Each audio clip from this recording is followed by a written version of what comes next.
모세가 듣고 엎드렸다가 고라와 그 모든 무리에게 말하여 가로되 아침에 여호와께서 자기에게 속한 자가 누구인지 거룩한 자가 누구인지 보이시고 그 자를 자기에게 가까이 나아오게 하시되 곧 그가 택하신 자를 자기에게 가까이 나아오게 하시리니 이렇게 하라. 너 고라와 너의 모든 무리는 향로를 취하고 내일 여호와 앞에서 그 향로에 불을 담고 그 위에 향을 두라.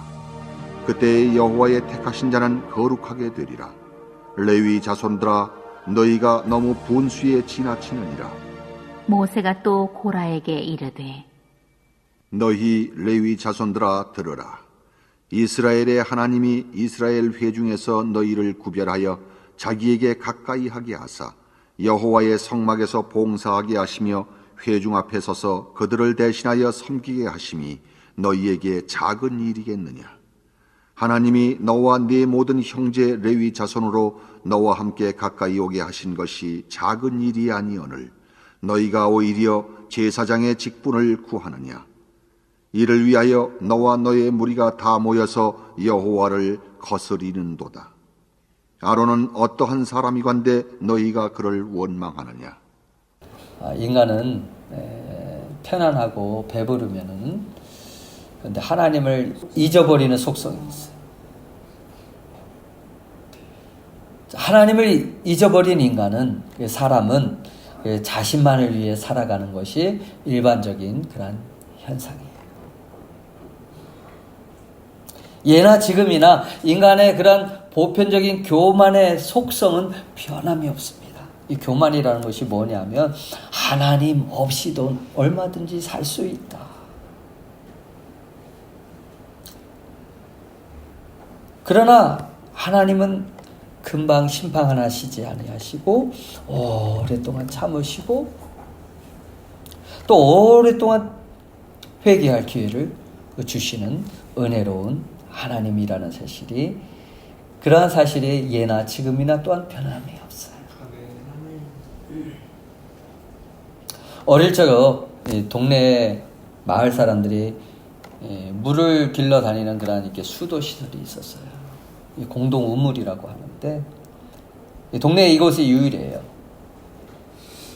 워낙 물이 귀해서 요즘은 막 수도꼭지만 틀면 집에서도 물이 쫙 나오는데 옛날에는 그 계곡에서 그거를 받아가지고 저장 탱크에 물을 저장해서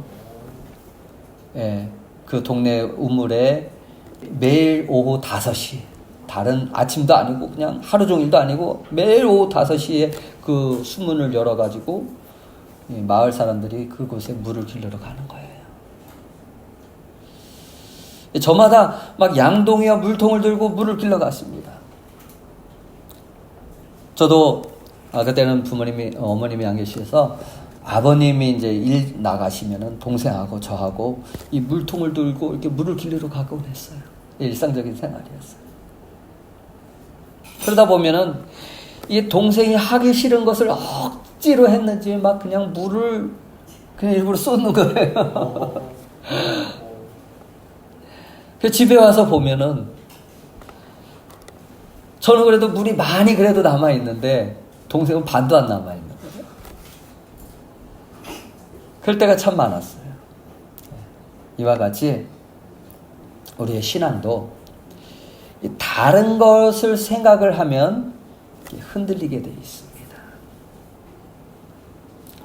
물질이든 건강이든 어떠한 축복이든 그 가운데 겸손하지 않고 교만해하고 있고 하나님을 모르고 있고 하나님을 모르는 것이 머리를 흔드는 거거든요. 그러면 쏟아지게 돼 있어요.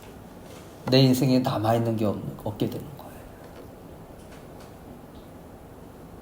오늘 성경을 보면은요, 레위 사람, 이제 고라라고 하는 사람이 등장을 해요. 레위 사람 고라. 그는 어떤 일을 했냐면 성전에서 이 성물을 운반하는 일을 맡은 제사장이었습니다. 그런데 모세와 아론을 보니까 자신이 하는 일이 너무나도 초라하게 여겨지는 거예요. 모세와 아론만 하나님께 특별하게 세웠다는 것을 인정할 수가 없었어요. 모세와 아론은 왜 우리에게 성막과 그 성물을 어깨에 메고 운반하는 일을만 시키는 거야? 나도 아론의 친척이고 레위 지파이고, 이거는 불공평해. 오늘날로 말하면 부목사님 정도 될까요? 전도사님 정도 될까요? 왜 담임 목사님은 왜 이래라 저래라 다 지시하고 나는 왜 못하는 거야? 불공평해. 그래서 9절에 보면은 이런 얘기가 있어요. 그들을 대신하여 섬기게 하심이 너희에게 작은 일이겠느냐.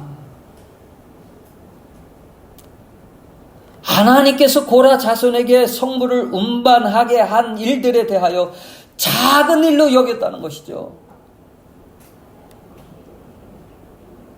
그러니까 하나님이 주신 일들에 대해서 별로 대수롭지 않게 여겼다는 거예요.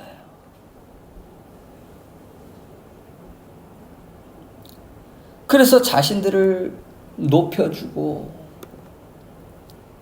또 존중해주고 자신들의 뜻을 들어줄 수 있는 그런 새로운 지도자를 따라서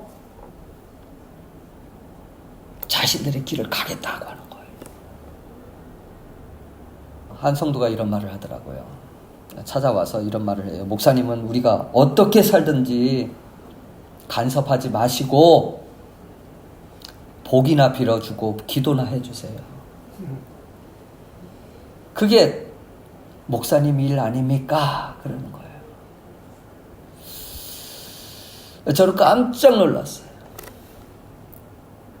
제 가운데 살아가는 그 분들에게 그것은 죄라고 가르치지 않고 무조건 당신은 잘 될 거예요. 잘 될 거예요. 그래 오냐 복 받을 거예요.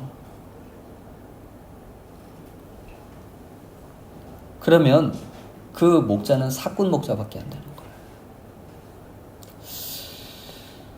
만약 고라가 그 하나님을 마음에 두고 은혜 안에서 그 일들을 행하였다면은 결코 자신이 맡은 일이 작은 일이 아니라는 것을 알았을 거예요. 실제로 다윗이 법궤를 예루살렘으로 옮길 때 이 고아 자손이 옮겨야 하는데 새 수레로 법궤를 옮기다가 어떻게 되냐면 소가 뛰는 거예요. 그러니까 우사라는 사람이 그 법궤가 떨어지는 것을 딱 손으로 막아서 떨어지지 않으려고 잡았는데 그 자리에서 성경을 보니까 즉사를 해버려요. 어찌 이런 일이 일어날 수 있어요? 그리고 그 법궤는 기럇 여아림이라는 이스라엘 변두리에 20년 동안 머물게 되므로 이스라엘에 5점을 남기게 돼요. 오랫동안 그 하나님의 법궤가 이스라엘과 삶의 중심에 있지 못하게 되는 거죠. 변두리에.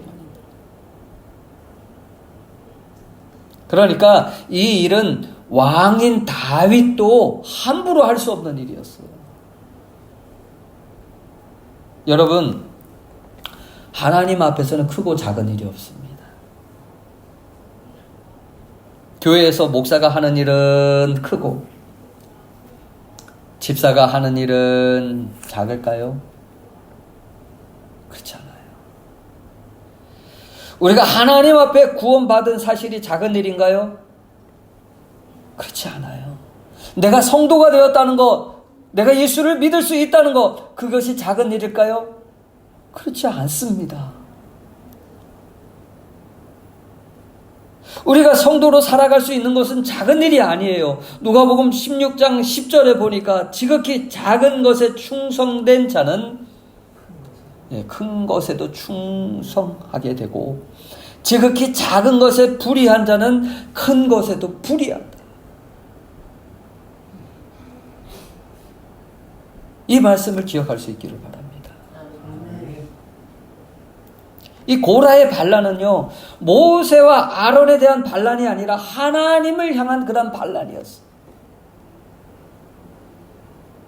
고라는 자기의 욕심을 위해서 하나님의 일을 지금 회방하는 자가 되는 거예요. 그 마츠모토의 황교영 목사님이 이런 말을 해요. 한 권사님이 주일이면 음식도 해오고 기도와 예배 생활도 열심히 봉사하시는 그런 분이었다고 해요. 그런데 그분은 어떤 삶을 사냐면은 성도들에 대한 안 좋은 말들을 자꾸 입에다가 담는 거예요. 그러니까 음식을 해오면은 참 고생했어요. 어떻게 이렇게 해오실 생각을 다 했어요. 이렇게 칭찬하는 거하고 이 음식 맛이 왜 이래? 그렇게 말하는 거하고 뭐가 다를까요? 기분 나빠요. 다음부터는 안 하고 싶어요. 그러면 다음부터 봉사 안 하고 싶어요. 그 시험에 자꾸 드는 거예요. 그래서 목사님이 이런 얘기를 했어요. 제발 그런 말들은 하지 마세요. 교회에 덕이 되지 않아요. 그럼에도 이 권사님이 자신이 옳다고 생각하면 그대로 행하는 거예요. 한 번은 목사님을 찾아와서 이렇게 말을 하는 거예요. 목사님, 내가 옛날에 그래도 2년 동안 통신으로 신학을 했는데 저도 목회를 하려고 합니다. 그것이 하나님 뜻인 것 같아요. 그래서 교회를 떠나겠습니다. 목사님은 그 말을 듣는 순간에 참 마음이 아프고 오히려 정식으로 신학을 하고 부르심과 소명이 있는 것도 아니고 그냥 있는 자리에서 열심히 섬기는 그것을 하나님이 더 기뻐하실 텐데. 그래요. 이 신앙생활을 해도 자신의 생각대로 하려고 하는 분들이 참 많아요. 이게 문제예요. 이 고라는 모세와 아론을 대적하기 위해서 뜻이 맞는 사람들을 만납니다. 그리고 당을 만들어요. 그의 뜻에 합당한 사람들은 어떤 사람입니까? 보니까 르벤 사람 중에 다단과 성경을 보니까 아비람과 그리고 온이라고 하는 사람이 대표적인 사람들. 말빨도 참 이 사람 참 잘하는 것 같아요. 본래 당신들은 이스라엘의 장자 지파 아닙니까? 그럼에도 지금까지 한 번도 장자의 특권을 누리지 못하고 있지 않소. 레위 지파인 그 모세와 아론이 당신들의 지도자로 계속 남아 있는 것이 옳다고 여겨지십니까? 가만히 보니까 그 말이 맞거든요. 본래 이 르우벤이 이 장자였지만은 아버지의 첩을 건드려 가지고 그 침상을 더럽혔기 때문에 그 장자의 특권을 빼앗겨 버렸어요.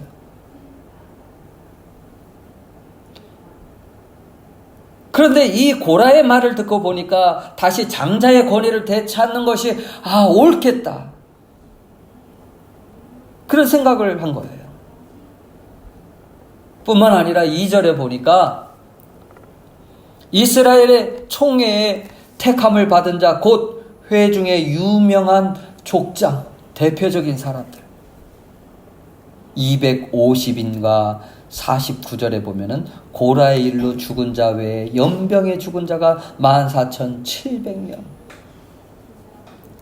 이 수를 계산하면은 참으로 적지 않는 사람들이 이 고라의 꾀임에 넘어가가지고 고라의 말을 듣고 자신의 생각대로 하다가 반역을 꾀하였다는 것을 알 수가 있어요.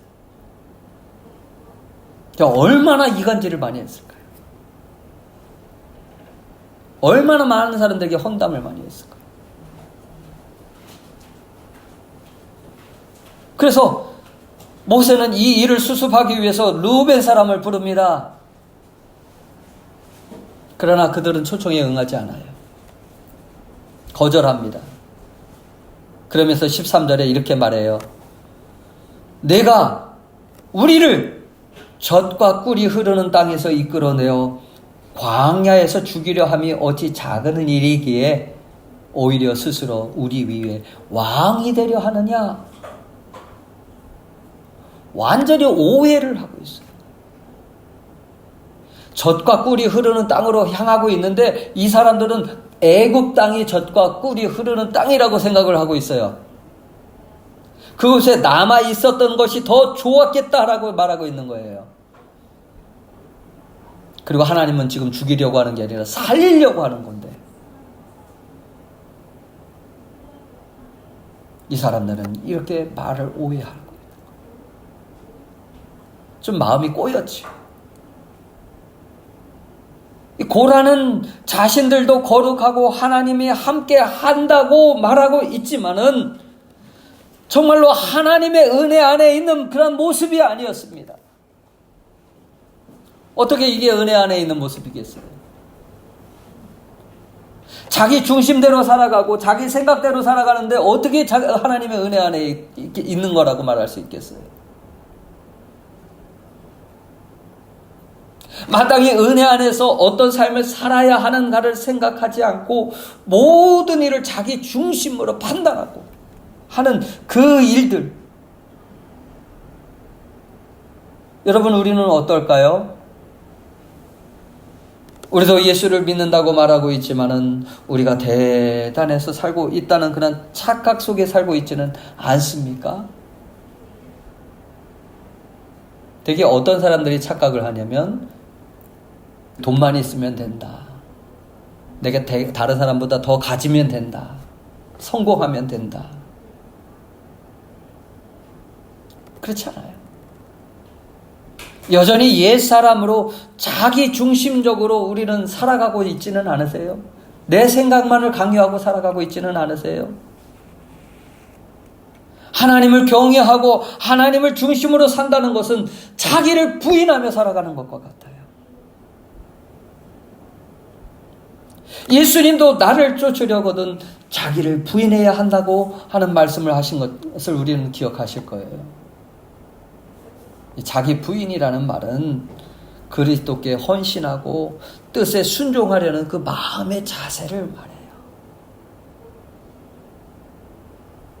아직도 자신이 하고 싶은 대로 살려고 하는 그 육신의 소욕을 버리고 육신의 잘못된 습관들을 날마다 죽이는 것이 자기 부인이에요.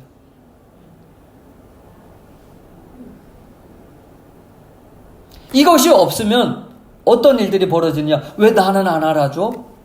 왜 나한테는 칭찬을 안 해줘? 아, 나도 나이도 많은데 왜 나를 존중 안 해줘? 자기 부인이 안 이루어진 거예요. 모세는 과연 누가 하나님이 택하신 자를 구별하기 위해서 그 고라를 따르는 이들에게 특별한 방법을 제시해요. 그래서 모두가 제사장이니까 그 향로에다가 이렇게 불을 피워가지고 향을 피워서 다 나오게 했어요. 그런데 그 회막문에서 모세의 말이 끝나자마자 갑자기 엄청난 큰 지진이 고라와 그 당을 만들었던 그 사람들 사이를 갖다가 땅이 갈라지면서 순식간에 그 속으로 삼켜버리게 돼요.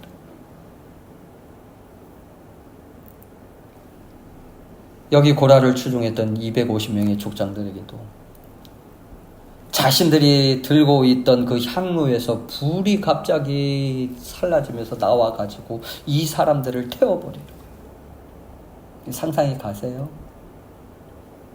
하나님이 진노하시는 거예요. 너무나도 순식간에 일어난 일이에요. 그럼에도 고라의 이 일당의 심판을 보고 두려움 가운데 있는 백성들이 어떻게 해야 합니까? 우리가 잘못했습니다. 용서해 주십시오가 아니라 이제는 목이 곧아서 모세와 아론을 원망합니다. 뭐라고 얘기를 하냐? 41절에 이튿날 이스라엘 자손의 온 회중이 모세와 아론을 원망하여 가로되 너희가 여호와의 백성을 죽였도다. 모세와 아론이 그들을 죽였습니까? 그렇지 않아요. 이스라엘 백성들은 지금 하나님께서 왜 고라의 무리들을 심판하셨는지 아직도 모르고 있는 거예요. 오히려 여호와의 백성을 죽였다고 모세와 아론을 죽이려고 막 데모하는 거예요. 들고 일어섰어. 지금은 이제는 백성들이 반역을 합니다. 정말 모세의 사역에 가장 큰 위기를 맞을 수 있게 되었어요. 그리고 하나님은 그 이스라엘의 진영의 백성들에게 어떻게 했냐면 연병을 보내요. 연병이 뭐냐면 전염병을 말해요. 그 연병이 급속도로 퍼지면서 어떻게 되냐면 그 자리에서 14,700명이 죽임을 당해요. 한번 생각해 보세요. 고라 한 사람의 원망과 불평, 그리고 자신의 생각대로 그 일들을 소홀히 여겼을 때 어떤 일들이 벌어졌습니까? 이스라엘에 엄청난 재앙이 임한 겁니다. 여러분, 이렇게 무섭고 참혹한 그 심판의 얘기는 옛날 모세를 반역했던 그 고라의 이야기로 끝나는 것이 아니에요. 이 고라의 이야기는 마지막 때의 심판으로 소멸되고 음보로 들어갈 자가 어떤 사람인가를 말해주고 있는 거예요. 내가 열심히 교회를 다니고 있어요. 예수님을 믿고 있어요. 라고 말하고 있지만 내 생각과 중심대로 살아가는 사람이라면 얼마든지 그렇게 될 수 있다는 거예요.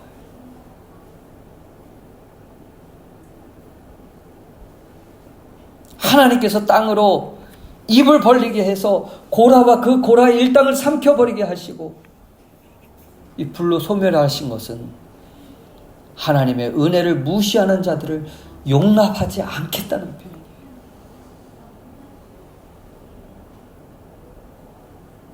우리는 예수님을 믿으면서 거룩한 예복을 입어야 되는데 그리스도의 옷을 입어야 돼요. 그런데 하나님의 잔치에 초청함을 받은 사람들 중에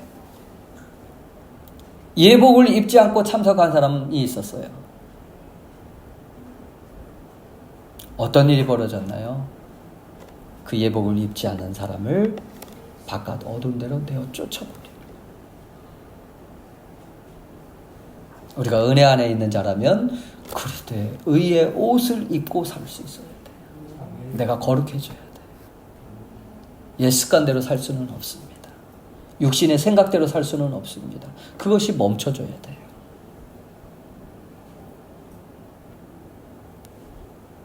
고라의 패역을 따라서 멸망의 길을 간다는 것은 하나님께서 말씀하신 것들을 거역하고 자신의 생각과 기준을 가지고 살아가는 것을 말합니다. 자신의 생각대로 되지 않으면 반역하고 회방하는 이러한 모습이 고라의 패역한 길이에요. 이것이 은혜로 살아가지 못하는 인간의 모습입니다. 어쩌면 우리도 무엇이 하나님을 경외하는 것인가 모르면서 스스로 하나님을 경외한다고 여길 수가 있습니다. 하나님을 경외하는 것은 하나님의 말씀에 대한 태도에서 나타나요. 자기 생각과 상식에 맞도록 성경의 의미를 바꿔가면서 하나님을 찾는 것은 하나님에 대한 경외가 하심이 아니에요.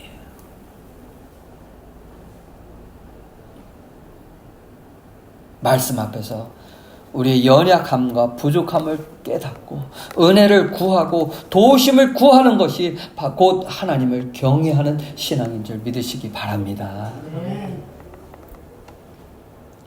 하나님의 말씀이 내 생각과 경험에 맞지 않다 하더라도 말씀에 순종하는 삶이 되어야 돼요.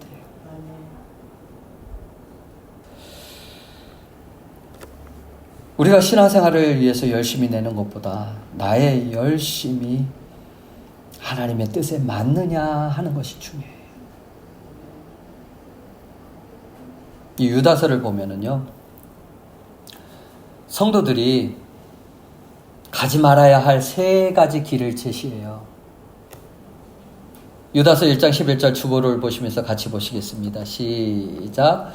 화 있을진저 이 사람들이여 가인의 길에 행하였으며 삭슬 위하여 발람의 어그러진 길로 몰려갔으며 고라의 패역을 따라 멸망을 받았도다. 무슨 말인가요? 가인의 길을 행하는 사람, 삭슬 받고 그 발람의 어그러진 길로 가는 사람, 고라의 패역을 따라 멸망의 길로 가는 사람, 우리는 그 길로 가지 말라는 거예요. 그 길을 조심하라는 거예요. 신약 성경을 보면 바리새인들이 등장을 하는데 이 바리새인들은 정말 열심히 있는 사람들이었습니다. 이 사람들은 11조를 드릴 때요, 그 박하의 씨앗이 보이나요? 보이지도 않아요. 그 씨앗까지 11조를 드리는 사람들이에요. 많은 구제를 하였고요, 금식을 하였고, 하루에 4번 기도를 했고요. 이 사람들의 열심이 얼마나 더 심한지.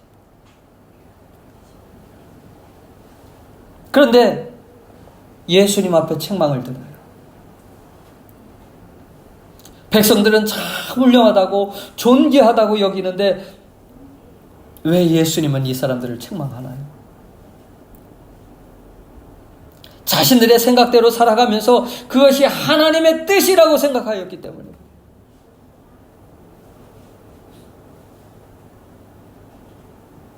그러나 하나님께서는 패역의 길을 가고 있다고 무조건 심판하시는 분이 아니에요. 오늘 이 본문을 통해서 백성들에게 경고하시는 거예요. 너희가 이 길로 가면 망할 수 있다는 것을. 고라가 심판을 받고 있을 때 한 가지 놀라운 사실을 발견하게 되는데 민수기 26장 11절을 보면 그러나 고라의 아들들은 죽지 아니하였더라. 아버지가 하는 일에 자녀들이 함께 하지 않았습니다. 그래서 이 고라의 자손들은 후대에도 어떻게 하냐, 여호와의 성전에서 찬양하는 일을 계속해서 감당할 수 있었습니다. 다윗의 시대에 이 사람들이 제사장이 되어서 이 사람들이 노래를 합니다. 시편에도 보니까 고라 자손들이 지은 찬양들이 참 많은데 그 신앙 고백을 보면 시편 84편 10절 주의 궁정에서 한날이 다른 곳에서 첫날보다 나은즉 악인의 장막의 거함보다 내 하나님 문지기로 있는 것이 좋사오니. 이 다윗이 지었다고 생각할 수 있지만 고라 자손들이 고백하는 내용들이에요. 참으로 귀한 신앙 고백입니다. 고라는 성물을 메고 가는 그 직분에 만족하지 못하여 제사장이 되겠다고 했지만 이 고라의 자손들은 하나님 안에서 은혜로 사는 것이 무엇인지 아는 사람이었다는 거예요. 이것이 바로 우리가 가져야 할 은혜 안에 있는 자들의 모습입니다.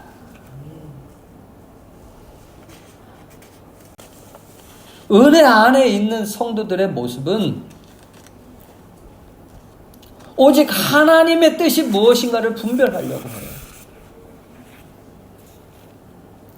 예수님을 생각하면서 예수님을 기쁘시게 하는 것이 무엇인가 생각하게 돼요. 내가 얼마나 육체 가운데 살아가고 있는지, 내가 얼마나 하나님의 그 주신 사랑을 받은 자로서 그렇게 살지 못하는 그런 자인지, 내가 얼마나 은혜를 무시하며 사는 자인지 삶 속에서 느끼며 살아가게 돼요.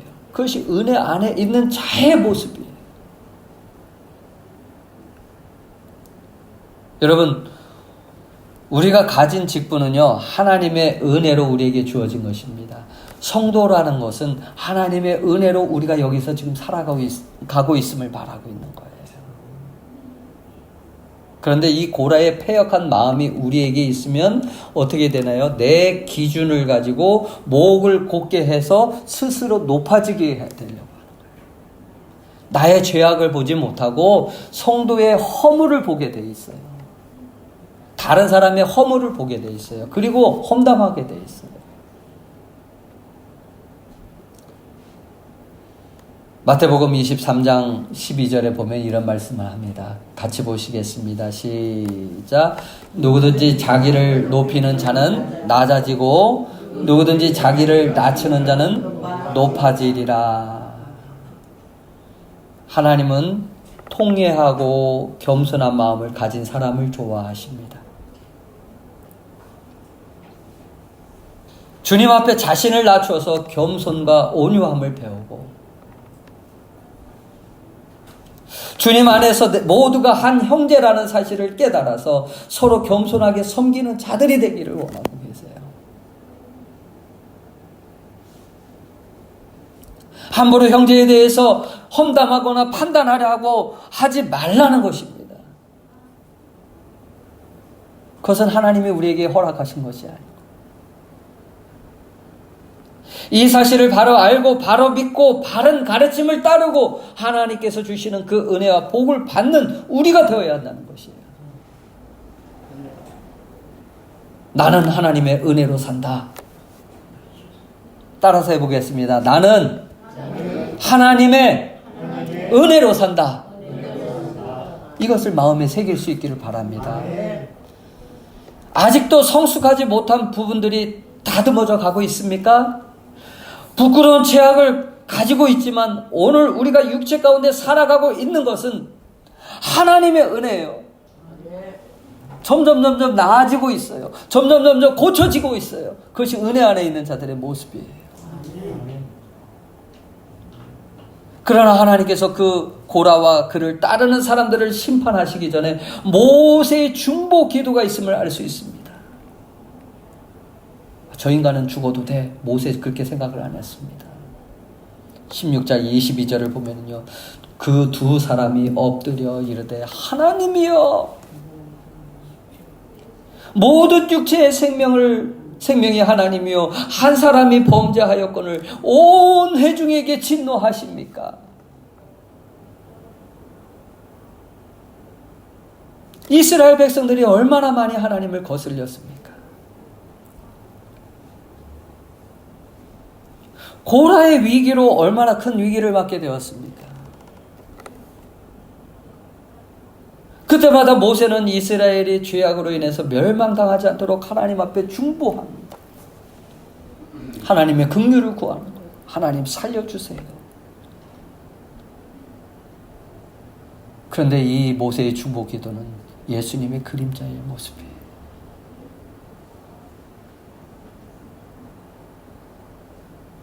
예수님을 보내주신 하나님의 은혜, 그 중보자이신 예수님의 희생 때문에 우리가 살아가고 있는 것을 모르기 때문에 지금도 성령님은 말할 수 없는 탄식으로 탄식하신다는 거예요.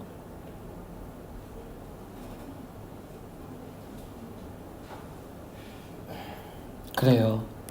여러분, 여기서 고라의 패역은 곧 내가 음부로 들어가야 할 존재이고 불에 타서 죽어야 할 악한 존재라는 사실을 보여줘요.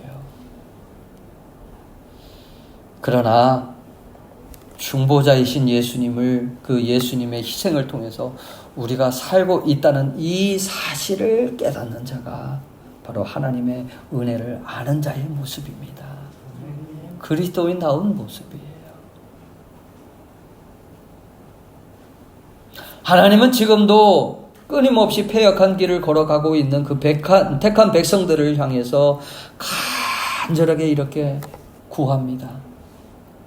그리고 외쳐요. 뭐라고요? 계시록에 보니까 18장 4절에 보니까 내 백성아.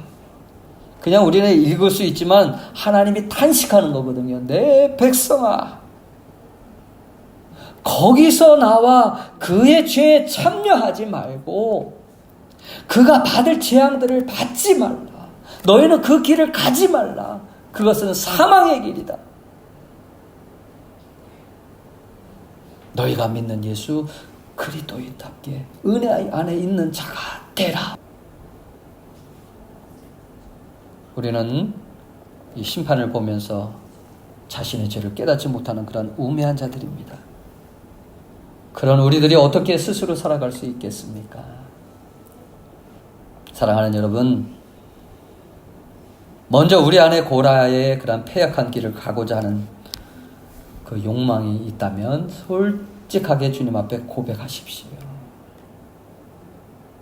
그리고 그 욕망에 사로잡히지 않고 내 마음을 다스려서 예수님 안에, 은혜 안에 머물기 위해 여러분 결단하시지 않겠습니까? 그래서 하나님의 은혜로 살아가고 있음을 감사하며 각자 하나님께서 맡기신 그 일들을 잘 감당함으로 하나님께 영광과 찬양을 돌리는 저와 여러분의 삶이 되시기를 예수님의 이름으로 축원합니다. 기도하겠습니다. 기도하실 때 주여 우리의 삶을 주님께서 붙잡아 주시기를 원합니다. 우리가 고라의 삶을 살지 않게 하여 주시고 고라의 길을 따르지 않게 하여 주시옵시고 원망과 불평을 자하여 주시며 하나님 앞에 영광 돌리는 삶이 되어지게 하여 주시옵소서. 은혜 안에 머무는 삶이 되어지게 하여 주시옵소서. 그리스도인의 합당한 삶이 되어지게 하여 주시옵소서. 우리 함께 같이 기도하시겠습니다.